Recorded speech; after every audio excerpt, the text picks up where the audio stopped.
పరిశుద్ధాత్మ దేవుడు నన్ను స్తోత్రం.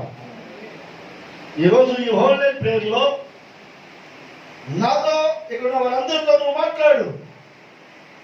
నువ్వు గొప్పవాడివి, నువ్వెందుకు పనికిరాని వారివి కనుక నీ మాటలు వినడానికి వచ్చాం. నీ మాటలు విని మా జీవితాలు దిద్దుకుని నీకు మహిమార్థంగా బతికే బతుకులు మాకు ప్రసాదించమని యేసయ్య నామములో ప్రార్థిస్తున్నాను తండ్రి, ఆమేన్. దేవుని వాక్యం మత్తయి సువార్త 4వ అధ్యాయం 3వ వాక్యం మరొకసారి ఎవరైనా చదవండి. ఆ శోధకుడు ఆయన యొద్దకు వచ్చి, చాలు. 11వ వాక్యం మరొక చదవండి. అంతటా అపవాది ఆయన విడిచిపోగా, చాలు. దేవుని స్తోత్రం కలుగును గాక. హల్లెలూయా. దేవుని ఆత్మను దర్శించును గాక. ఈ వాక్యం చేత పరిశుద్ధాత్మ నీతో మాట్లాడును గాక. హల్లెలూయా. అందరూ చేతులపైగా దేవుని స్తోత్రం చెబుదాం. హల్లెలూయా. ప్రభునందు ప్రియులారా, దేవుని మాటలు జాగ్రత్తగా మీరు ఆలకించండి. శోధకుడు ఆయన యొద్దకు వచ్చాడు 3వ వాక్యంలో. 4వ వాక్యంలో అపవాది ఆయన విడిచిపోయాడు. దేవుని స్తోత్రం. శోధకుడు అన్నా, అపవాది అన్నా, సాతాను అన్నా, అపనిందల పిశాచులన్నా, దెయ్యాలు అన్నా, భూతాలు అన్నా అన్ని ఆడే అన్నిటి ఆ నామాలన్నిటికీ ఆ సాతానే కారణభూతుడు. దేవునికి స్తుతి కలుగును గాక. అయితే శోధకుడు ఎవరి దగ్గరికి వచ్చాడు? శోధకుడు ఎవరి దగ్గరికి వచ్చాడు?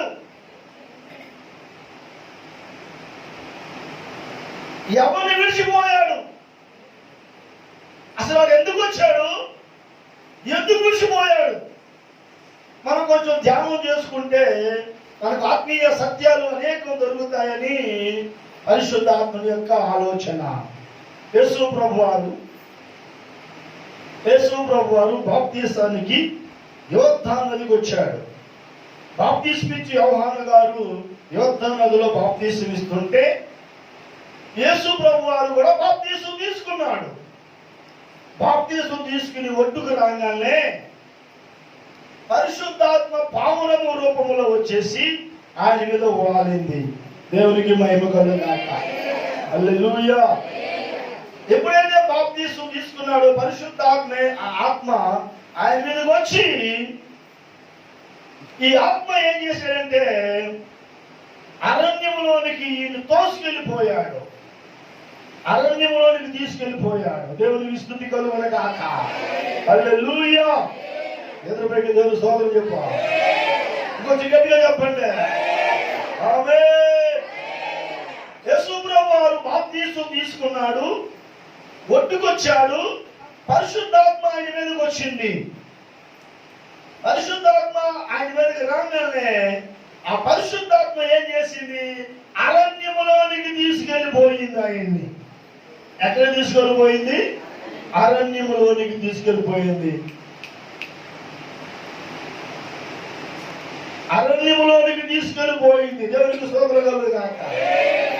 ఎవరిని తీసుకుపోయింది? ఎవరిని అరణ్యములోకి తీసుకుపోయింది? యేసయ్యను. ఎవరు తీసుకెళ్లారు? పరిశుద్ధాత్మ దేవుడు. అంటే పరిశుద్ధాత్ముడు యేసయ్య పరిశుద్ధాత్మని స్వాధీనంలో అయిపోయాడు. కనుక మనం కూడా పరిశుద్ధాత్మని స్వాధీనంలో ఉండాలా? పరిశుద్ధాత్మ చేత మనం నడిపించబడాలా? ఇప్పుడు పరిశుద్ధాత్ముడు ఆయన్ని అరణ్యంలోనికి తీసుకెళ్ళిపోయాడు. దేవునికి స్తుతి కలుగును గాక. ఎందుకంటే అరణ్యములో దేవుడితో గడపటానికి, ప్రార్థనా సహవాసానికి 40 రోజులు ఉపవాసం, 40 రాత్రులు 40 పగలు ఏమి తినకుండా తాగకుండా ఉపవాసము పెట్టేశాడు పరిశుద్ధాత్మ దేవుడు. ఉపవాసం ఉన్నాడు బాగా. అరణ్యములో ఉపవాసం ఉండి దేవుడితో గడపడానికి పరిశుద్ధాత్మ దేవుడు ఈయనకు సహాయం చేస్తున్నాడు. దేవుని బిడ్డలారా, పరిశుద్ధాత్మ దేవుడు చాలా మంది నమ్మరు, పరిశుద్ధాత్మని చాలా మంది పొందుకోరు, పరిశుద్ధాత్మను ఉందంటే ఒప్పుకోరు. వాళ్ళకి తెలియదు, వాక్యం అర్థం కాదు, బైబిల్లో ఏముందో తెలియదు, వాక్యం అర్థం కాక పరిశుద్ధాత్మని నానా రకాలుగా దూషించి మాట్లాడుతున్నారు.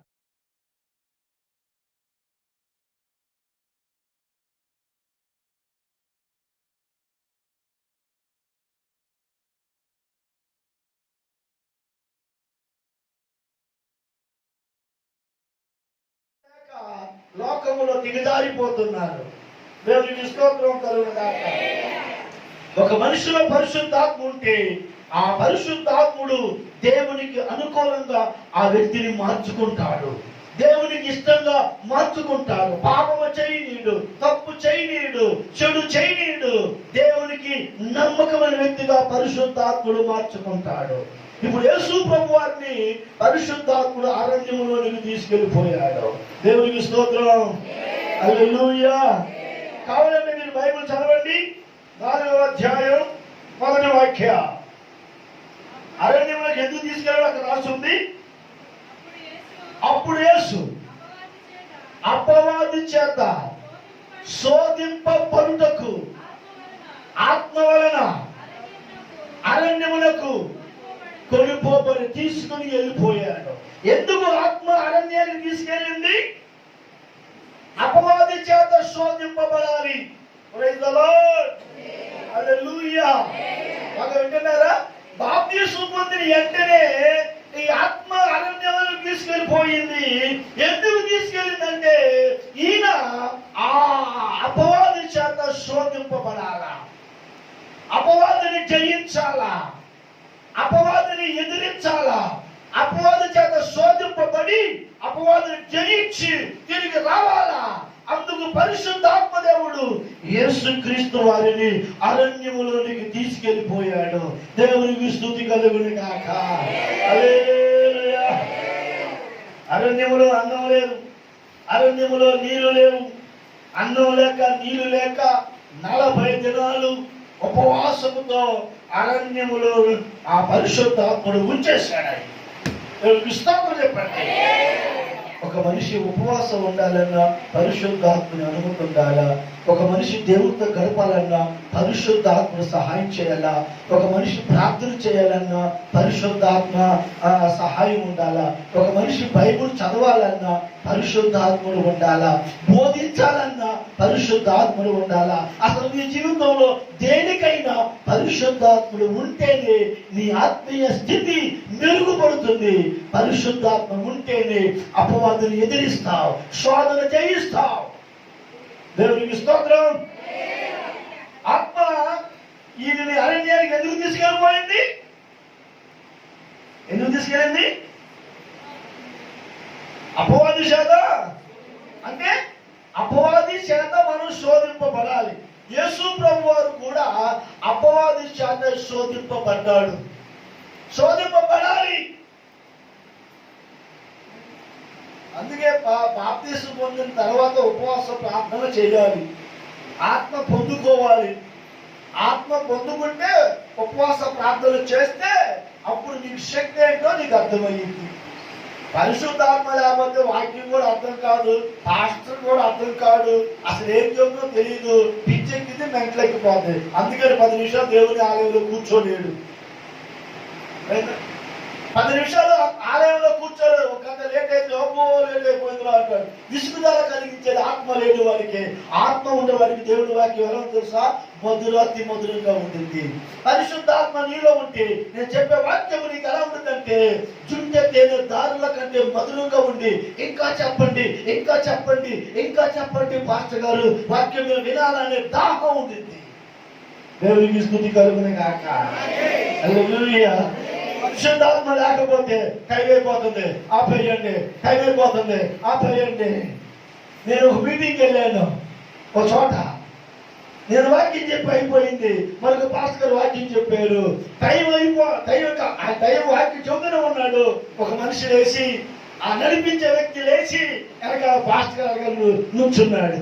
ఎందుకు? ఆపేయి. దేవునికి స్తుతి కలుగును గాక. మనం ఆపేయమంటే ఆపేయడానికి ఈ వాక్యం పరిశుద్ధాత్మ నడిపింపు కావాలా? నువ్వు ఆపేయాలా? పరిశుద్ధాత్మను మాట్లాడుతుంటే నువ్వు ఆపేయతావా? ఏమండి, పరిశుద్ధాత్ముడు మాట్లాడుతుంటే నువ్వు మాట్లాడుతూ ఆపేయి అంటారా మీరు అనే దమ్ము మీకు ఎవరికైనా ఉందా?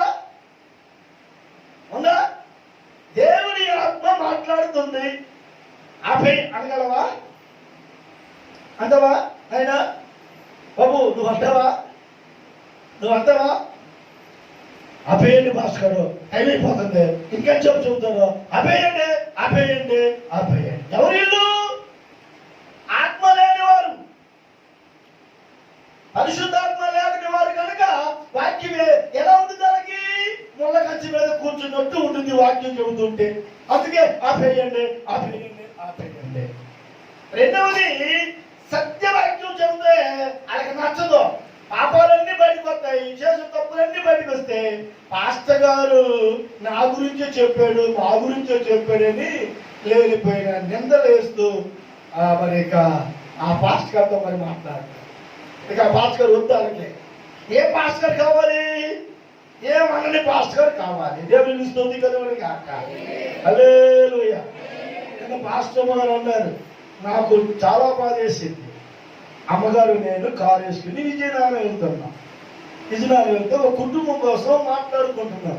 అసలు మనం ఏమనలేదు కదా, వాక్యం చెప్పాము, మనం ఏమనలేదు కదా, ఎందుకు మన మీద నిందలేసి దేవుని ఆలయం మానేశారా అని నేను మాట్లాడుతుంటే అమ్మగారు అన్నారు, దేవుగారు అమ్మగారు అన్నారు, వాళ్ళ కూతురు ఎవరినో ప్రేమించిందంట, వాళ్ళు ప్రేమిస్తే మీరు వాక్యంలో చెప్పారంట, పిల్లలు ప్రేమించుకోరా, పెళ్లి చేసుకోరా, అది పాస్టర్ వాక్యంలో చెప్పాలా? ఇది పోనా? వాస్తవానికి నాకు ఆ కూతురు ప్రేమించిన సంతానం తెలియదు, ఏదో నాకు తెలియదు. పరిశుద్ధాత్మను మాట్లాడితే దానికి ఇక చూడండి, ఇక మన చర్చికి రాము, మరి ఆ పాస్టర్ బోధ మంచిది కాదు, ఆయన మంచోడు కాదు, వాళ్ళ బోధ సరైనది కాదు. ఇక నా మీద పడి నేను యేసు ప్రభు దగ్గర బాధపడి ఏడ్చాను. చూడు ప్రభువా, నాకేం తెలియదు, నువ్వు నిలబెట్టుకున్నావు, నువ్వు నిలబెట్టి నువ్వు మాట్లాడావు, అది తగిలింది, అది సరి చేసుకోకుండా నా మీద ఎదురు తిరిగి నన్ను ఇలా నిందలేసి నన్ను ఇద్దరిని వదిలేసి వెళ్ళిపోవటం నీకు గౌరవం అని మనసు బాధపడింది. ఆ రోజంతా అమ్మగారు షాపింగ్ చేస్తున్నాను కానీ నా మనసంతా నాకేం తెలుసు ప్రభువా, నాకేం తెలియదు కదా, నువ్వు మాట్లాడావు, నేను నిలబడ్డా, నువ్వు మాట్లాడావు, ఆ మాత్రం వాక్యం తగిలింది. మారు మనసు పొందాలి కానీ దిద్దుకోవాలి కానీ నా మీద నిందలేస్తారు, న్యాయం కాదు ప్రభువా. ఎలాగైతే నేను ఎక్కడ బతకగలను ప్రభువా, నేను అసలు సేవ చేయలేను ప్రభు అని నేను ఆ షాపింగ్ చేస్తుంటే కాలు తోస్తనే బాధపడుతూ నా గుండెల్లో ఏడ్చుకున్నాను. నేను దేవునికి మహిమ కలుగుగాక. సత్యవాక్యము తగిలితే దిద్దుకోరు, మరేం చేస్తారు? ఎదురు తిరుగుతారు. అందుకే మరి నాకేం అర్థం కావట్లేదు. అసలు మన చర్చలు చెప్పే వాక్యాలు కంగుముంటాయి, గుండెను పొడిచినట్టు, కత్తితో పొడిచినట్టు ఉంటాయి. చాలా మంది నచ్చవు, వాళ్ళకి నచ్చవు. దేవునికి ఇస్తూ ఉంటారు. ఏ వ్యక్తి ఎందుకు రాలేదో నాకు బాగా తెలుసు, ఎక్కడ ఏం తగిందో నాకు బాగా తెలుసు. దేవునికి స్తుతి కలుగునే కాక. పరిశుద్ధాత్మను నడిపిస్తే నేను చెప్తున్నా, దేవుని ఉద్దేశం ఏంటంటే ఎప్పటికైనా నీలో ఉన్న పాపాన్ని బయటికి తీసుకురావాలా. అది పరిశుద్ధాత్మ ఉద్దేశం. పాపాన్ని దాచిపెట్టే రకం పరిశుద్ధాత్మ రకం కాదు. హల్లెలూయా. పరిశుద్ధాత్మనే మాట్లాడితే నీలో ఉన్న పాపము, చెడు బయటికి రావాలా. వస్తేనే దేవుడు మాట్లాడినట్టు, రాలేదనుకో దేవుడు మాట్లాడినట్టు కాదు. హల్లెలూయా హల్లెలూయా హల్లెలూయా. అది నా జీవితంలో నిక్కచ్చిగా జరుగుతుంది. మన ఆలయంలో ఖచ్చితంగా జరుగుతుంది. దేవునికి స్తోత్రం చెబుతున్నాడు. ఇప్పుడు పరిశుద్ధాత్ముడు ఏం చేస్తున్నాడు? యేసుప్రభుని ఎక్కడ తీసుకెళ్ళాడు? అరణ్యములోనికి తీసుకెళ్ళాడు. నా ప్రియులారా, పరిశుద్ధాత్మ మాట్లాడుతుంటే మీరు వింటున్నారంటే మీరు చాలా అదృష్టవంతులు. నేను చెప్తాను, మీ అంత అదృష్టవంతులు ఇంకెవరు లేరు. నేను చెప్తాను, దొరికా పరిశుద్ధాత్మని మాట్లాడకుండా చాలా మంది మాట్లాడుతున్నారు. వాళ్ళ జీవితంలో పాపం బయటకు రాదు. యేసు ప్రభు దగ్గరే ఉండి నరకానికి వెళ్ళిపోతున్నారు. అలాంటి పాస్టర్లు పెంచబోలు మంది ఉన్నారు. నేను సీపురపల్లి అనే ఊరు వెళ్ళాను, చొక్కవలసిన ఒక గ్రామం వెళ్ళాను. అక్కడ ఒక వ్యక్తి మాట్లాడుతున్నాడు, ఒక్క వారం మన చర్చికి వచ్చాడంట. ఒక్క వారం మిస్ అయితే వచ్చాడు మన చర్చికి. ఒక్క వారం వాక్యం వినేసరికి ఆయన బుర్ర తిరిగిపోయిందంట. అమ్మో, ఇలాంటి వాక్యం నేను ఎక్కడ వెళ్ళలేదు, బుర్ర తిరిగిపోయిందంట. పాస్టర్ గారు ఆయన ఫోన్ చేసి చెప్తాడు, పాస్టర్ గారు ఒక్క వారం మీ ఊరు వచ్చాను, మీ చర్చిలోకి వచ్చాను, వాక్యం విన్నాను. అమ్మో, అలాంటి వాక్యం నేను ఎక్కడ వినలేదండి. ఏమి నచ్చింది నాయా నీకంటే ఆ వాక్యంలో గద్దింపు. ఆ వాక్యంలో గద్దింపుతుంటే నా గుండెలో నా పాపం బయటకు వస్తుందండి. హల్లెలూయా. పట్ల అనే ఊరు వెళ్ళాను నేను, వాక్యం చెబుతున్నాను. వాక్యం చెబుతుంటే యవనస్తులు ఏడ్చేశారు. వాక్యం అయిపోయిన తర్వాత నా దగ్గరికి వచ్చి, పాస్టర్ గారండి మీరు చెబుతుంటే మా గుండెలు కరిగిపోతున్నాయి, 25 సంవత్సరాల నుంచి ఇలాంటి వాక్యం మేము వినలేదండి. హల్లెలూయా, హల్లెలూయా. నా మని నేను గొప్ప చెప్తలేదు ప్రియులారా. పరిశుద్ధాత్ముడు మాట్లాడుతుంటే మనిషి గుండెల్లో ఉన్న పాప రహస్యాలన్నీ బయటకు రావాలా. హల్లెలూయా. మంచివాడైతే మారుతాడు, మంచివాడు కాకపోతే ద్వేషం పెట్టుకుని కోపం పెట్టుకుని దూరంగా వెళ్ళిపోతారు. అది జరుగుతుంది. దేవునికి స్తోత్రం. హల్లెలూయా. కాబట్టి పరిశుద్ధాత్ముడు ఏం చేశాడు? ఇప్పుడు యేసు ప్రభుని అరణ్యానికి తీసుకెళ్ళిపోయాడు. ఎందుకు తీసుకెళ్ళాడు? అపవాది చేత శోధింపబడాలి. కానీ శోధింపబడ్డాడా? ప్రార్థన జరుగుతుంది, ఉపవాసం ఉంది. 40 రాత్రులు 40 పగలు ఉపవాసం ఉన్నాడు. హల్లెలూయా. 40 రాత్రులు 40 పగలు ఉపవాసం ఉన్నంత వరకు ఆ శోధకుడు ప్రభు దగ్గరికి రాలా. బాగా గుర్తుంచుకోండి, బాగా వినండి. ఎప్పుడు వచ్చాడు శోధకుడు తెలుసా? ఎప్పుడు వచ్చాడు? చదవండి కింద వాక్యం, 2వ వాక్యం. 40 దినములు 40 రాత్రులు ఉపవాసం ఉండిన పిమ్మట ఆయన ఆకలి కొనగా అప్పుడు వచ్చాడు శోధకుడు. శోధకుడు ఎప్పుడు వచ్చాడు? శోధకుడు అంటే ఎవడు? శోధకుడు అంటే ఎవడు? అపవాది. అపవాది అంటే ఎవరు? సైతాను. సైతాన్ అంటే ఎవరు? దెయ్యంకి నాయకుడు. ఈ అపవాది ఎక్కడికి వచ్చాడు? ఎక్కడికి వచ్చాడు? చెప్పండి బాబు, చెప్పాలి. అపవాది ఎక్కడికి వచ్చాడు? యేసు ప్రభు దగ్గరికి వచ్చాడు. యేసు ప్రభు దగ్గరికి అపవాది రావటం ఏంటి? నరసింహ నీ దగ్గరికి అపవాది వచ్చిందా? ఏంటో ఎట్టంటావు ఏం అర్థం కాదు. వచ్చాడు యేసు ప్రభు దగ్గరికి. యేసు ప్రభు దగ్గరికి అపవాది రావటం ఏంటి? కలవదే నీ దగ్గర నా దగ్గర రావాలి కదా అపవాది. ఎందుకు? దానికి చోటు మనలో ఉంది. కానీ యేసు ప్రభు దగ్గరికి అపవాది ఎందుకు వచ్చాడు? యేసు ప్రభు దగ్గరికి అపవాది వచ్చాడు. ఏం చూసి వచ్చాడు? యేసు ప్రభు దగ్గరికి అపవాది ఎందుకు వచ్చాడు? ఏం చూసి వచ్చాడు? ఆయన ఆకలి వేసింది. ఆయనకి 40 రోజులు ఉపవాసం ఉన్నాడు, ఆకలి వేసింది. దొరికిందిరా ఛాన్స్ అనుకున్నాడు, వెంటనే వచ్చాడు. దొరికింది ఛాన్స్ అనుకుని ఈ ఆకలి మంట అతను తట్టుకోలేకపోతున్నాడు కనుక ఇప్పుడు ఇతను శోధించి పడగొట్టేస్తాను. హల్లెలూయా. ఈ ఛాన్స్ దొరికింది నాకు, అవకాశం దొరికింది నాకు. అతనితో ఉన్నాడు కనుక ఎలాగోలా ఈ చేత ఏదో తినిపించాలా, మాయ చేసో మంత్రం చేసో ఏదో చెడు చేసో ఈ ఆకలి తీర్చడానికి ఏదో చెప్పేసేయాలా అని శోధించడానికి వచ్చాడు. యేసు ప్రభువులో అపవాదికి ఏం దొరికింది? ఏం దొరికింది? తెస్సలోనిక పత్రికలో పౌలు గారు అంటాడు, అపవాదికి సోటి ఇయ్యొద్దు అంటాడు కదా. అపవాదికి చోటితో వాడు వచ్చేస్తాడు. ఇప్పుడు అపవాది ఎక్కడికి వచ్చాడు?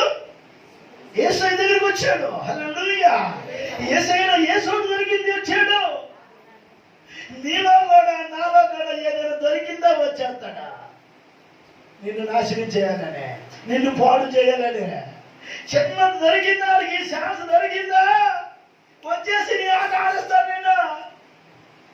హలో, అందుకేనే క్రైస్తవులారా వినవా, ఏ అపవాదికి చోటు ఇవ్వద్దు. ప్రైజ్ ది లార్డ్ అంటున్నారా? అపవాది కాదు, సామాన్యుడు కాదు, అది కింద అంచనా వేయద్దు. నువ్వు తప్పు మాట మాట్లాడితే నీలోకి వచ్చేస్తాడు. నీ జీవితంలో చిన్న పాపము దొరికినా నీలోకి వచ్చేస్తాడు. ఆడు నిన్ను వెతుకుతున్నాడు. ఏం వెతుకుతున్నాడు? సోడు దొరికిద్దా, సోడు దొరికిద్దా, సోడు దొరికిద్దా, ఏ చిన్న అవకాశం దొరికిద్దా, చిన్న అవకాశం దొరికిద్దా, దూరిపోదామని. దూరిపోయి నిన్ను పడగొట్టి పతనం చేసి నాశనం చేయడానికి వాడు వెలుగుతో తిరుగుతున్నాడు. దేవునికి స్తోత్రం కలుగుగాక. హల్లెలూయా, హల్లెలూయా. ఇప్పుడు అపవాది ఎక్కడికి వచ్చాడు? యేసు దగ్గరికి వచ్చాడు. యేసులో వాడికి ఏం దొరికింది? ఏం దొరికింది? అసలు అపవాది ఎప్పుడు వచ్చాడు? అపవాది ఎప్పుడు వచ్చాడు? ప్రార్థన 40 దినాలు ఉపవాస ప్రార్థన అయిపోయిన తర్వాత వచ్చాడు. 40 రోజులు ఉపవాసం ఉండి ప్రార్థన చేసి అరణ్యంలో ఉండి ఒంటరిగా ఉండి ఎవరు లేకుండా ఒంటరిగా ఉండి ఉపవాసం ఉండి ప్రార్థన చేస్తే అది వచ్చాడు. అబ్బా, ఎవరి నేను ఉంటున్నారా? ప్రార్థన చేస్తే అపవాది వస్తాడా? చేయకుండా కూర్చుంటే అపవాది వస్తాడా? ఇప్పుడు జవాబు చెప్పాలి. ఏమండి, ప్రార్థన చేసే వ్యక్తుల దగ్గరికి అపవాది వస్తాడా? ప్రార్థన చేయకుండా, గుడికి రాకుండా, ఇలాంటి ఓనర్ పేరు రాకుండా, హలో వచ్చిన వాక్యం అనుకుండా, కొడగా నాకే చూడటంలా నీ చూపెట్టం పోయింది. జాగ్రత్త వినండి. అపవాది వచ్చేది ఎవరి దగ్గరికి? ప్రార్థన చేసేవాళ్ళ దగ్గరికా, చేయడం దగ్గరికా? చేసేవాళ్ళ దగ్గరికి ఎందుకు రావాలి? అది ప్రార్థన యేసు ప్రభువే 40 రోజులు ఉపవాసం ఉండి ప్రార్థన చేస్తే, ప్రార్థన చేసే వాళ్ళ దగ్గరికి సైతాన్ రావడం ఏంటి? మీ పాస్టర్ గారు చెప్పలేదా ప్రార్థన చేయడమా దయ్యం పోతుంది, ప్రార్థన చేస్తే దయ్యం పోతుంది చెప్పలేదా? చెప్పాడే. మరి ప్రార్థన చేస్తే వచ్చిందేనా అంటే మీ పాస్టర్ గారు తప్పు చెబుతున్నాడా? ఇప్పుడు మనం ప్రార్థన చేద్దామా మానేద్దామా?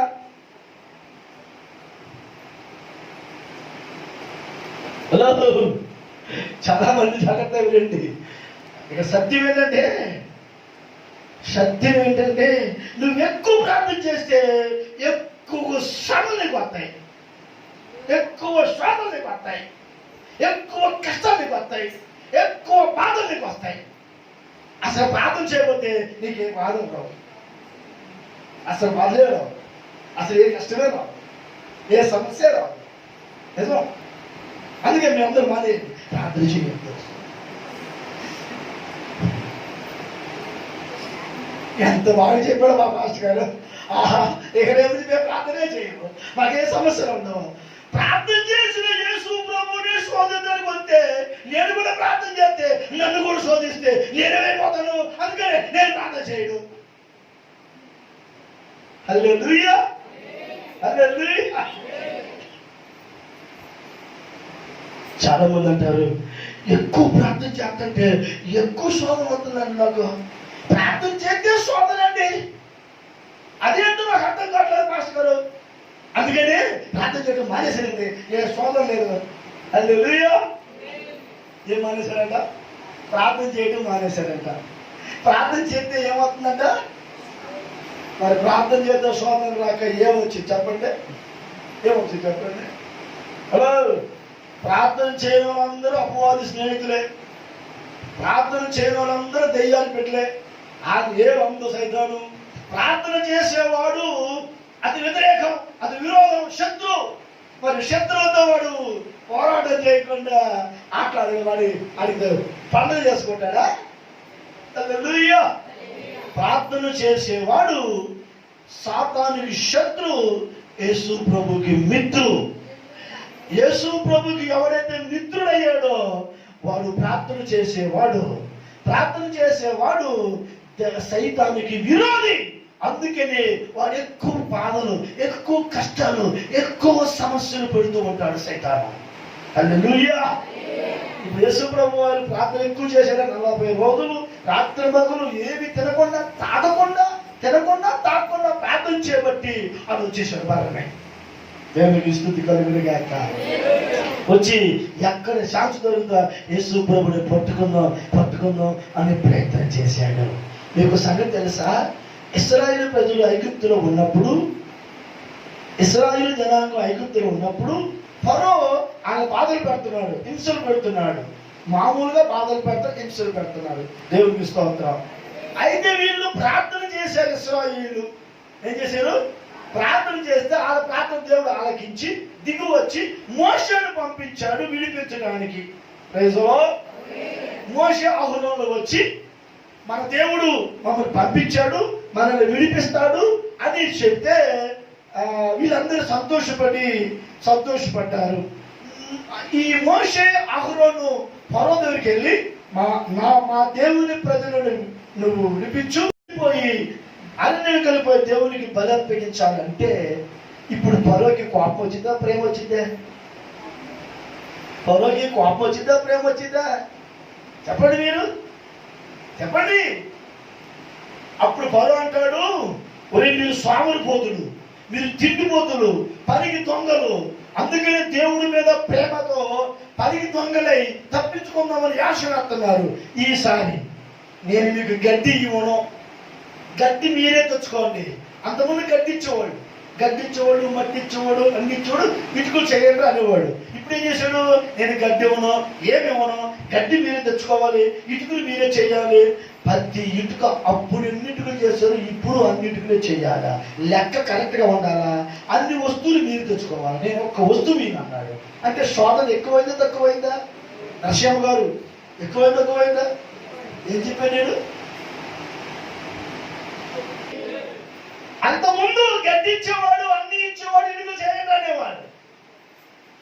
ఎప్పుడైతే మోషే అహరోనులు వచ్చి మా ప్రజలు విడిపించు, మేము అరణ్యం వెళ్ళిపోయి బలి అప్పగించాలి అన్నారో, ఫరో చక్రవర్తి కోపం వచ్చేసి మీరు మాత్రం ఇటుకలు చేయాలా, గడ్డి ఇవ్వను, మీరే గడ్డి తెచ్చుకోవాలా, ఆ గడ్డి తెచ్చుకుని మీరే తొక్కుని మీరే ఇటుకలు తెచ్చుకుని నా వాటా నాకు ఇచ్చేయాలా, లేదంటే మాత్రం బాబద్దని హెచ్చరిక చేశాడు. ఇప్పుడు సమస్య ఎక్కువైందా తక్కువైందా? అందుకు ఇశ్రాయేలు పెద్దలు అన్నారు, ఓ మోషే నీ మాటిని ఫరో దగ్గరికి వెళ్తే మా ఫరో ఇంకా మాకు అధికంగా బాధలు కలుగు చేశాడు, మరి వద్దులే నీ మాట విన్నాంలే, మరి వద్దులే మీరే ఉండండి, నేనే ఉంటాం. దేవుడికి స్తోత్రం. అంటే దేవుడు మాట్లాడితే సమస్య ఎక్కువైందా తక్కువైందా? చెప్పండి. ఇప్పుడు దేవుడి మాటలు విన్నప్పుడైతే మామూలుగా చేయాలి పని, ఓకే. ఇప్పుడు వచ్చి దేవుడి మాటలు చెప్పేదానికి ఇప్పుడు ఫరో సమస్య ఎక్కువ చేశాడు తక్కువ చేశాడా? ఎక్కువ చేసేసాడు. మరి ఏం చేసినప్పుడు మోషేని అహరోని మా కొద్దిగా నువ్వు వెళ్ళిపోండి, నువ్వు ఎలాగే బతుకుతావు, నువ్వు వెళ్ళిపోండి అని తోలేశాడు. ఎందుకో తెలుసా? ఫరోకి బానిసలై వాక్యాన్ని వినకుండా దైవజనుల మీద ఎదురు తిరిగారు. దేవునికి స్తుతి కలుగును గాక. అంటే మోషే ఏడ్చాడు, నువ్వు చెప్పింది ఏంది, నాకు చేసింది ఏంటి, నువ్వు వెళ్ళమన్నావు, నేను వెళ్తానన్నా, నా పక్షం ఉంటానన్నావు, మరి ఉండాలా, విడిపిస్తానన్నావు, విడిపించలా. ఆ ఫరో ఇంకెక్కువ చేశాడు, నువ్వు చెప్పింది ఏంటి, నేను చేసింది ఏంటి, నన్ను ఎందుకు పంపించావని మోషే యేసు ప్రభు మీద అలిగాడు, ప్రార్థన చేశాడు. దేవుడు మనం మాట్లాడి నువ్వు పదాన్ని వెళ్తాను లేదు, నువ్వు పదాన్ని తీసుకెళ్ళాడు. దేవునికి స్తుతి కలుగును గాక. హల్లెలూయా. Praise the lord. కనుక ప్రార్థన చేసిన వాడికి శ్రమలు ఎక్కువ, ప్రార్థన చేసే వాడిని లోకం తిట్టేది, వాక్యం వినేవాడిని లోకం అసహించుకునేది. దేవుడి మాట వినేవాడు, దేవుని ప్రార్థన చేసేవారికి లోకం నచ్చదు. వాళ్ళకి నిందలేస్తారు, అవమానాలేస్తారు, బాధిస్తారు, ఏడిపిస్తారు, నాలా కంగారుగా చేస్తారు, అవసరమైతే చంపేస్తారు కూడా. ఇది అపవాది శోధన. హల్లెలూయా. ప్రార్థన చేయనుడికి, ఈ వాక్యాలు విననుడికి ఎవ్వరే చేయరు, ఎవ్వరే చేయరు,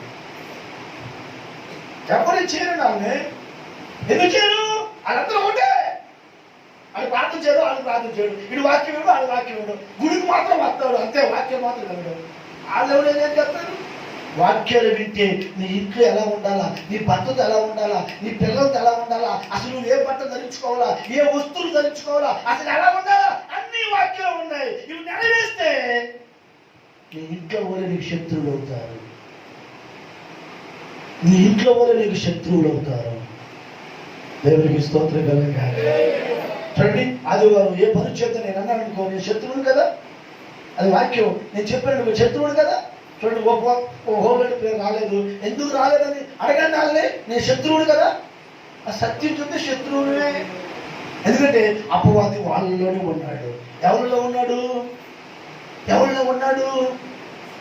దేవుని వాక్యం వినకుండా దూరంగా వెళ్ళే వాళ్ళు అపవాది ఉన్నాడు. నా ప్రియమైన బిడ్డలారా, ఆలకిస్తున్నారా? యేసు ప్రభు దగ్గరికి అపవాది వచ్చింది. ఎందుకు వచ్చింది? శాంతి దొరికింది. ఏ శాంతి దొరికింది? యేసు ప్రభులో ఆకలితో ఉన్నాడు, అది దొరికింది. ఆకలితో ఉన్నాడు, అది అపవాది మొట్టమొదటి శోధన ఆకలి మీద కొట్టాడు తప్ప. ఎవరైతే ఆకలితో ఉంటారో వాళ్ళ మీద పడతాడు ఆయన. ఆకలితో ఉన్నవారి మీద పడి ఆ చేత ఏదో ఒక తప్పు చేయించి ఆకలి తీర్చడానికి ప్రయత్నిస్తాడు. దేవునికి స్తోత్రం. అందరూ పనిచేసేది ఈ పట్టగుంటికే కదా. ప్రభు అంటాడు, మీరు నా వైపు చూడండి అంటాడు. తిండి లేకపోయినా నా వైపు చూడమంటాడు, అన్నం లేకపోయినా నా వైపు చూడండి అంటాడు. నా దగ్గర రమ్మంటాడు, ఉద్యోగాలు మానడానికి రమ్మంటాడు. ఆదివారం నాడు నాతో ఉండమంటాడు. ఉంటే డబ్బులు ఎట్టయ్యా అని అంటాడు దెయ్యం. అదే ఇప్పుడు దెయ్యం మాట వింటామా, ఏసే మాట వింటామా? ఏ నరసింహ గారు అది మాట ఏంటో మాటే. ఆదివారం గుడికి రాని దేవుడు దెయ్యమే. ఆ దెయ్యం మాట నువ్వు రావట్లా దర్శనం అంతే తప్ప ఏసయ్య ఎప్పుడు కూడా నిన్ను ఇంటికాడ ఉండమని అనేవాడు కాదు. ఇలాంటి ప్లేస్కి అబ్బో ఏసయ్య అసలు ప్రోత్సహిస్తాడు. ఎంత ప్రోత్సహించినా నువ్వు రావు. కారణం నీలో దెయ్యం ఉంది. శనివారం ఉపాసపత్రులు రాడు, ఎందుకు రాడు? వాళ్ళ దెయ్యం ఉంది. ఆదివారం ఆరాధన రాడు, ఎందుకు రాడు? వాళ్ళ దెయ్యం ఉంది. ఏ ఆదివారం మానకుండా, ఏ శనివారం మానకుండా, ఏ ఓల్డెడ్ ప్రేయర్ మానకుండా, సువార్త మానకుండా, దేవుని సేవ మానకుండా చేసే వాడిలో దేవుడు ఉంటాడు. హల్లెలూయా, హల్లెలూయా. నచ్చినట్టు వచ్చి నచ్చినట్టు వెళ్ళేవారు అక్కడ దేవుడు ఉన్నాడు. దేవుడు కాదు, దెయ్యాలు ఉంటాయి ఆ వ్యక్తిలో. నా ప్రియమైన బిడ్డలారా, మీరు ఎలా ఉన్నారు ఒకసారి ఆలోచించుకోండి. కనుక ఇప్పుడు అపవాదం వచ్చి ఏం చేస్తుంది? ఈ రాళ్ళు రొట్టెలు చేసుకుని తిను అంటుంది. ఎవరికి నేర్పుతుంది నీతులు? ఎవరికి నేర్పుతుంది నీతులు? యశుభో తెలియనట్టు నేర్పుతుంది. ఏమని? ఎందుకయ్యా ఆకలితో బాధపడతావు? ఎందుకయ్యా ఆకలితో చేస్తావు? ఎందుకయ్యా ఆకలితో అల్లాడిపోతావు? ఆ రాళ్ళు రొట్టెలు చేసుకుని బతకరాదా? దేవుడి కుమారుడు కదా నువ్వు, దేవుడి బిడ్డవు కదా, 40 రోజులు ఉపవాసం ఉన్నావు కదా, ప్రార్థన చేసావు కదా, శక్తి వచ్చింది కదా, నువ్వు మాట్లాడితే రాళ్ళు రొట్టెలు అయిపోతాయి కదా. ఎందుకయ్యా శాస్తా ఆకలితో శాస్తా? రాళ్ళు రొట్టెలు బతక, తినేసి బతక. సలహా బాగుందా? ఇప్పుడు యేసుప్రభుకి రొట్టెలు కావాలా? రొట్టెలు కావాలట యేసుప్రభుకి. యేసుప్రభుకి ఏం కావాలి చెప్పండి? ఆకలి తీరాలి. ఏం కావాలి? అపవాది సలహా బాగుందా? బాగుందా? మరి ఇప్పుడు యేసుప్రభు దానికి ఏం జవాబు ఇస్తాడు? ఆకలితో ఉన్నట్లయితే ఆ రాళ్ళు రొట్టెలు చేసి తినేస్తాడా? మరేం చేస్తాడా? ఆకలి ఆకలి క్రైస్తవ లోకమంతా ఈ కడుపు కోసమే సత్తున్నాడు. ఈ కడుపు కోసమే తినటానికే సత్తున్నారు. తిండి కోసమే పోకలాడుతున్నారు జనాలందరూ. ఎవడే ఉపాయం చూస్తే నేను పాటిస్తానంటాడు. ఈ తిండి కోసమే, కడుపు కోసమే. ఎవడే పనికిమాల పనులు చేస్తే ఆ పనికిమాల పని చేయడం సిద్ధపడతాడు. ఈ తిండి కోసమే. రాళ్ళు తినమని తింటాడు, గడ్డి తినమని తింటాడు, ఇంకేదైనా కంగారు తినమని కూడా తింటాడు. ఈ తిండి ఈ కడుపు కోసం ఏమైనా చేస్తారు. కడుపు కోసం ఏమైనా పడతారండి. ఏసై కోసం రమ్మని తెగించి వస్తారేమో. కడుపు కోసం ఎన్ని అబద్ధాలు ఆడతావు, కడుపు కోసం ఎన్ని మాయలు చేస్తావు, కడుపు కోసం అందరినీ మోసం చేస్తావు, కడుపు కోసం ఎన్ని మోసం క్రియలు చేస్తావు. అవునా అవునా? ఆ తిండి కోసమే కదా మనుషులు తప్పనంతా కూడా. అబద్ధాలు ఆడుతుంది కడుపు కోసమా దేవుడి కోసమా? ఆదివారం గుడికి రాకుండా వెళ్తుంది కడుపు కోసమా దేవుడి కోసమా? ఆదివారం నాడు ఆజ్ఞ పాటించుకొని నువ్వు వెళ్తున్నావు అంటే కడుపు కోసమా దేవుడి కోసమా? కడుపు కోసమే కదా నువ్వేం పని చేస్తున్నా అంటే నీ కడుపు ముఖ్యమా దేవుడు ముఖ్యమా? కడుపే ముఖ్యమండి నాకు. కడుపు నిండిన తర్వాత దేవుడు. హల్లెలూయా. ఇప్పుడు యేసు ప్రభువుకి కడుపు ముఖ్యమా మరి దేవుడు ముఖ్యమా తెలవాలి. ఇప్పుడు తెలుసుకోవాలా. అపవాది అంటున్నాడు ఆకలితో ఉన్నావు, ఈ 4 రొట్టెలు అన్నట్టుగా నువ్వు చెప్పు అయిపోతాయి, తిను. ఎందుకు పోస్తుంటావు, ఎందుకు నువ్వు ఎలా ఆకలితో వస్తావు అని యేసుప్రభు అంటే యేసుప్రభు ఏమన్నాడు తెలుసా? హలో వింటున్నారా వెనకాలలో? యేసుప్రభు ఏమన్నాడు తెలుసా? మనుషుడు రొట్టె వల్ల కాదు బతికేది, దేవుని నోటి వల్ల మనుషుడు బతుకుతాడు. దేవుడు సోదరు చెప్ప, దేవుడు బతికేది దేని ద్వారా?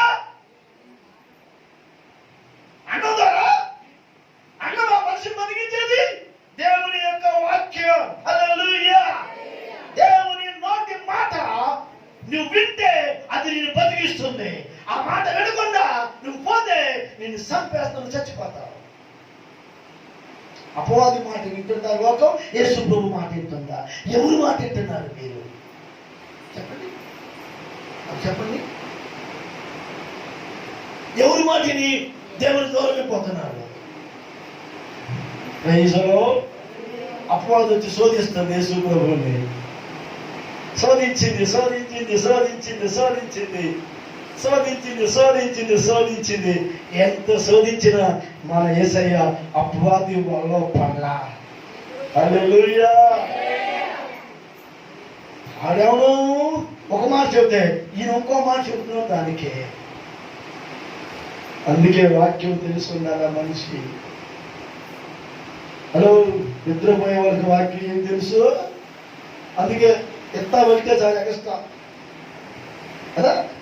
ఎవరినైనా ఖాతరు చేయబెట్ట అది నాకు అర్థం కావట్లా. డబ్బు కానీ చేతిలో పడిద్దంటే ఈ అందరినైనా మోసం చేయొచ్చు కదా మరి, కదా అదేనా? డబ్బు కోసం చేతిలో పడిందంటే ఎందరైనా మోసం చేయొచ్చు.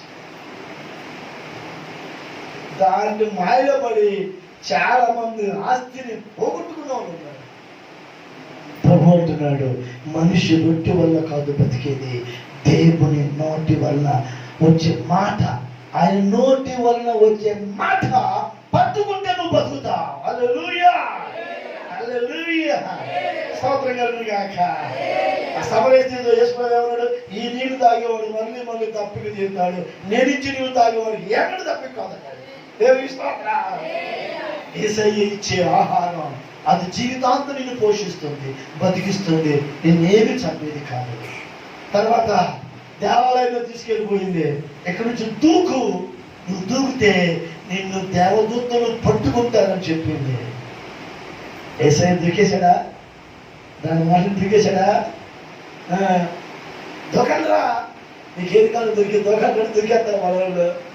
దూకేటివే అది ఏదో చూడరక్క, అది మంచి చేత చూడరు. దూకేటివే దూకేటివే పెట్టేవే సంతకాలు, పెట్టేవే సంతకాలు, దూకేటివే. దూకిన తర్వాత కాళీలో చేతులుగా అమ్మ చచ్చిపోయారు, మోసపోయారు బాబు, దెబ్బతిన్నవరా బాబు, అవి ఎంత మోసపోయావరా బాబు అని మోసపోయి ఏడుస్తాం. తర్వాత అది దూకమండి, మన దూకడండి. యేసుప్రభు ఏమన్నాడు తెలుసా? ఎవరాడు దూకేశాడా? ఏమన్నాడు వాక్యం? వాక్యం ఏమన్నాడా? నేను పట్టుకుంటాడు ఏమన్నాడా? నీ ప్రభు అయిన నీ దేవుణ్ణి శోధింపవలనని మరొక చోట రాయబడింది, నీకు తెలియదా? ఏమన్నా ప్రభు అయిన నీ దేవుణ్ణి శోధింపవలని మరో చోట రాయబడింది. వాక్యానికి వాక్యమే దెబ్బకొడుతున్నాడు, అది వాక్యం చూపిస్తుంది, ఈయన వాక్యం చూపిస్తున్నాడు. అది శోధన. మరొకసారి ఎక్కడ తీసుకెళ్ళింది? ఎక్కడ తీసుకెళ్ళింది? ఎత్తైన కొనబెట్టి లోకం అంతా చూపించింది. అందంగా సుందరంగా ఉన్న ఆప్తో ఇదంతా నీకు ఇచ్చేస్తాను, నాకు ఒకసారి దండం పెట్టా ఉంది. హల్లెలూయా. ఎత్తానంటే దండం పెట్టేస్తవే.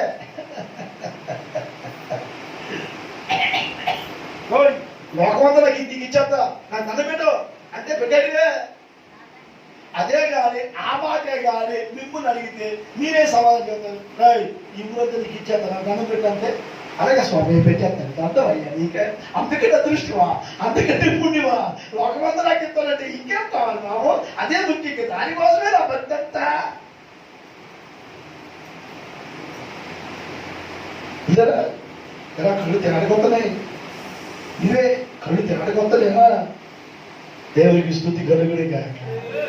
లోకమంతా ఇచ్చేస్తాను, నన్ను పెట్టేదవా ఉద్యోగ ఇచ్చోడా ఎరుడా ఓనర్ పేరుకి వెళ్తే రేపు ఎగ్జామ్ రాయలేవు నువ్వు. ఎలక చదువు నాన్న, చదువు చదివితే నీకు బొర్రకు ఎక్కిపోతే ఎగ్జామ్ రాయొచ్చు. ప్రార్థనకి వెళ్తే దేవునికే చేస్తాను నీ మొక్క ఎలక నాన్న అని ఎంత ఆపేసారు తెలుసు. ఈరోజు పగలంతా కష్టపడ్డాం, ఇంకేమంటాంలే అలసిపోయి ఊళ్ళు అలసిపోయి నిద్ర చేస్తుంది. అక్కడికి అద్దె చేస్తాడు, నిద్రపోతే ఊడుకోడు. ఆయన ఒక పిచ్చోడు బాగా దొరికాడు, ఆ పిచ్చోడు తిట్టేస్తాడు. అందుకని ఏకంగా మానేస్తున్నాంలే. దేవునికి స్తోత్రం. అపవాది గారు చాలా బ్రహ్మాండంగా ఉంటుంది, కానీ యేసయ్య చాలా ఎట్టుండిద్ది మరి గరుకుగా ఉండిద్ది, నచ్చదు. హల్లెలూయా.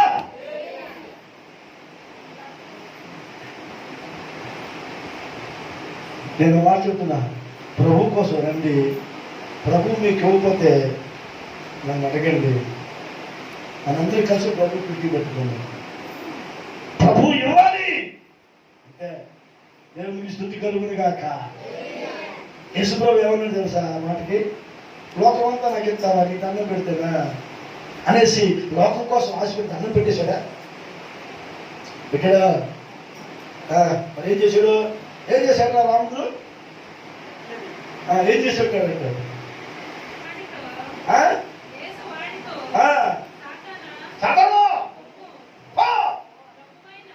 నీ ప్రభు అయినా నీ దేవునికి మొక్కి ఆయనకే నమస్కారం చేయవాలని రాయబడింది, నీకు తెలీదా? అసలు ఎవరికి మొక్కాలో, ఎవరికి నమస్కారం చేయాలో బైబిల్లో ఉంది. ఆలోచన అంటారు, నాకు నమస్కారం చేయి, ఇదంతా నీకు ఇస్తానంటాడు. ఆయన చేస్తావా? బైబిల్లో ఉన్న వాక్యాలను చేస్తావా నమస్కారం? దేవుడికి చేస్తావా? దయ్యాన్ని చేస్తావా నమస్కారం? లోకమంతా దయ్యానికి నమస్కారం చేస్తుంది. అందుకనే ఆడిష్టానుసారంగా ఆడు నచ్చాడు ఆడుకుంటున్నాడు. అయితే మనం ఎవరికి నమస్కారం చేద్దాం? జీవితంలో ప్రాణం ఉండగా దేవుడు తప్ప ఇంకెవరికి నమస్కారం చేయొద్దు. మొత్తకాయ రాజుగారి ఆవరణలో కూర్చున్నాడు. హామాను వస్తుంటే అందరూ వచ్చి లేచి, హామాను వస్తుంటే అందరూ లేచి దండం పెడుతున్నారు, సలాం అంటున్నాడు. కానీ మొత్తకాయ అసలే మరి దండం పెట్టడంలో లేకపోతా, ఈడెవడు నాకు దండం పెట్టడం అంటున్నాడు హామాను. మొత్తకాయ నేను యూదుడిని, ఎవరికి దండం పెట్టను, దేవుడికి మాత్రం దండం పెడతా. హల్లెలూయా. నేను చెయ్యదు ఎవరికి దండం పెట్టను, నేను యూదులనే, ఎవరికి దండం పెట్టను, ఒక దేవుడికి దండం పెడతాం. హల్లెలూయా. నువ్వెవడురా? నువ్వు ప్రధానమంత్రి అయితే అవ్వచ్చు, నీ దండం పెట్టను, నీ పెట్టా, నీ దండం పెట్టదేని కాదు ముడ్డ. హల్లెలూయా. నా దేవుడికి దండం పెడతాను అన్నాడు. అందుకని రోషం వచ్చి కోపం వచ్చేసి ఎట్టేని ముద్దెగని చంపాలనుకున్నాడు. ముద్దెగని కాదు, ఆ జాతి మొత్తం చంపాలనుకున్నాడు. 57 ఉరిపోయి తీశాడు ఇంటి ముందు, చంపాలి, యూదా జాతి మొత్తం చంపాలని రాజుగారికి అబద్ధం చెప్పి మోసం చెప్పి ఎట్టకొట్ట ఉంగరం ముద్ర వేయించి యూదులందరూ చంపేసేమని ఆర్డర్ చేసి. హలో ఏంటది? హల్లెలూయా, హల్లెలూయా, హల్లెలూయా. ఏ ముద్దకైనా ఉరి తీయించారు, 57 ఉరిపై తీశాడు ఇంటి ముందు. అదే ఉరిపైకి ఆయన్ని, ఆయన భార్యని, ఆయన పిల్లల్ని, ఆయన కొడుకుల్ని, కూతుర్ని మొత్తం ఉరికి చంపేశాడు. ముద్దకైన సామాన్యం కాదు. దేవునికి స్తోత్రం. యేసు ప్రభు బిడ్డలు ఎవరికి దండం పెట్టాలా? ఎవరికి నమస్కారం చేయాలి? ఎవరిని పూజించాలి? ఎవరిని ఆరాధించాలి? దేవుని తప్ప ఇంకెవరికి కూడా ఆరాధన చేయబడతాం. ఆమేన్, హల్లెలూయా. మనుషులు చచ్చినోని పూజిస్తారు, మనం చచ్చినోని పూజిస్తామా? పూజిస్తాం. ఎందుకు పూజిస్తాం? మన దేవుడు రికార్డు. చచ్చిన దేవుడు అవుతాడు, చచ్చిన దేవుడు కాదు. మన దేవుడు అమ్మోళ్ళు పూజిస్తారు. మన అమ్మోళ్ళు ఏ ఛాన్స్ దొరకలా, ఏ అవకాశం దొరకలా. ఏం చేసింది? ఏం చేసింది యేసుప్రభుని? ఏం చేసింది? పలుకునే వాక్యంలో అంతగా పోది ఆ విడిచిపోగా ఏం చేసింది? విడిచిపోయిందా? అదే పోయిందా? లేదా యేసుప్రభు ఎవరు ప్రార్థన చేసుకున్నాడా, పోగొట్టుకున్నాడా?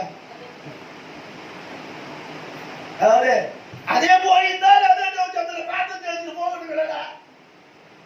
సైతాన్ వచ్చి శోధిస్తుంది అయ్యా, సైతాన్ వచ్చి శోధిస్తుంది అయ్యా, ప్రార్థన చేయండి పాస్టర్, ప్రార్థన చేయండి అయ్యా, ప్రార్థన చేయండి అయ్యా. ఆస్తులు పిలుస్తాడు యేసుప్రభు. ఎవరు పిలిచాడు? ఎవరు పిలిచాడు? శోధించబడుతుంటే అపవాదికి అదే పోయిందా? ఈయన ఎవరు దాన్ని పోగొట్టుకున్నాడా? అది విడిచిపెట్టిపోయింది. ఎందుకు పోయింది? ఇంక ఛాన్స్ దొరకలా. ఆడి పప్పులు ఉడకలా, ఆడి కుయ్యత్తులు సాగలా, ఆడి కుట్టాలు సాగలా, ఆడి తంత్రాలు సాగలా, ఆడి మాయలు సాగలా, ఆడి శోధన యేసుప్రభు ఏం చేయలేకపోయింది. దేవుని స్తోత్రం చెప్పు. ఎందుకంటే ఏమీ చేయలేకపోయింది, పడగొట్టలేకపోయింది. అది భక్తి లక్షణం.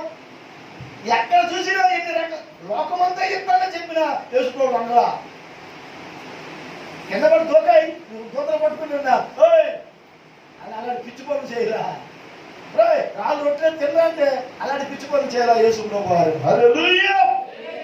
తిరిగి వాక్యంతో సమాధానం చెప్పి దానికి ఏ రీతిగా సమాధానం యుద్ధం చేశాడు కానీ, పోరాడాడు కానీ దాంతో రాజీపడాల. అది మన యొక్క నాయకుడి లక్షణం. నిజంగా యేసు నీకు నాయకుడు అయితే నువ్వు పోరాడుతున్నావా, లొంగిపోతున్నావా, లోబడిపోతున్నావా, దిగజారిపోతున్నావా? అమ్మాయి దేవునికి స్తోత్రం. మన నాయకుడు పోరాడా, ఓడిపోయాడా, గెలిచాడా? ఓడిపోయాడా, గెలిచాడా? మరి నువ్వు ఓడిపోతున్నా గెలుపుతున్నావా? నువ్వు చెప్పు, నీ జీవితంలో 25 సంవత్సరాల క్రైస్తవ అనుభవం, ఓడిపోయావా, గెలిచావా? ఏం సాధించా? ఏం సాధించా? ఏం సాధించారు మీ జీవితంలో? ఏం సాధించారు మీ క్రైస్తవ అనుభవం వల్ల? ఓడిపోయారు, గెలిచారా? ఇప్పటికీ సాతాను చేత తొక్కబడుతున్నారు. మీరు బయటికి రాలా, ఊరు నుంచి బయటికి రాలా. దేవుని పిల్లలారా, మన నాయకుడు సాతానుతో పోరాడి దాన్ని ఓడించాడు. దేవునికి స్తోత్రం. హల్లెలూయా. నువ్వు నేను కూడా దాన్ని ఓడించాలి కానీ దాని కాళ్ళ కింద తొత్తులుగా మారిపోతారు. ఎవరు ఏది చెప్తే అది నమ్మేసి, ఎవరు ఏ మాట చెబితే ఆ మాట నమ్మేయటం కాదు.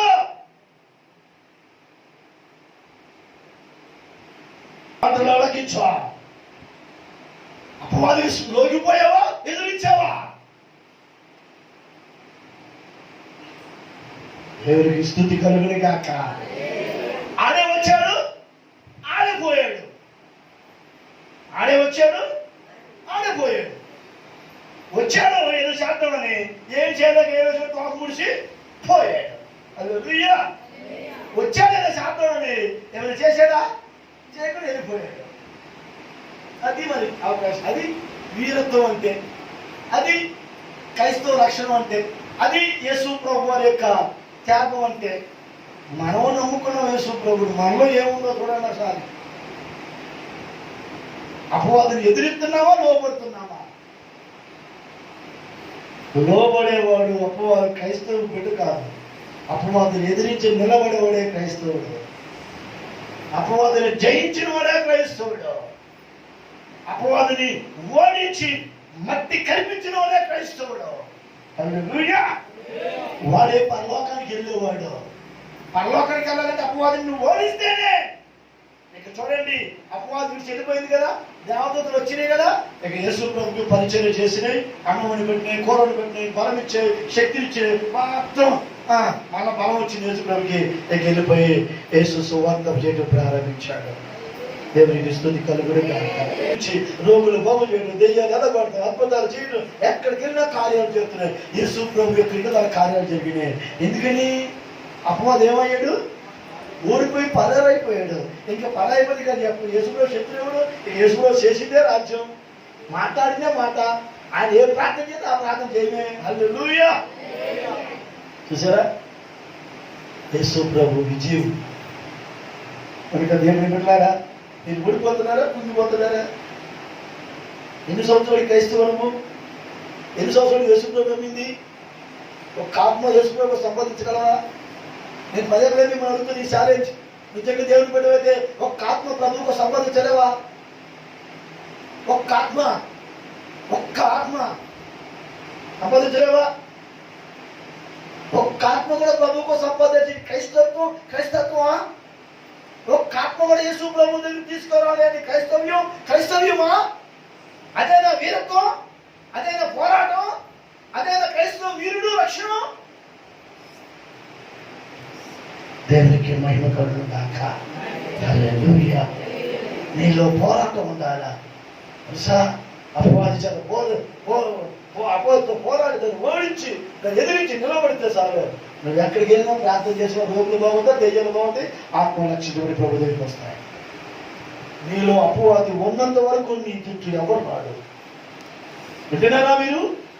అపవాది నీలో ఉన్నంత వరకు, అపవాది క్రియలు నీలో ఉన్నంత వరకు ఏ వ్యక్తి మారడు, ఏ వ్యక్తి నేను చూసి గుడి దగ్గర రాడు.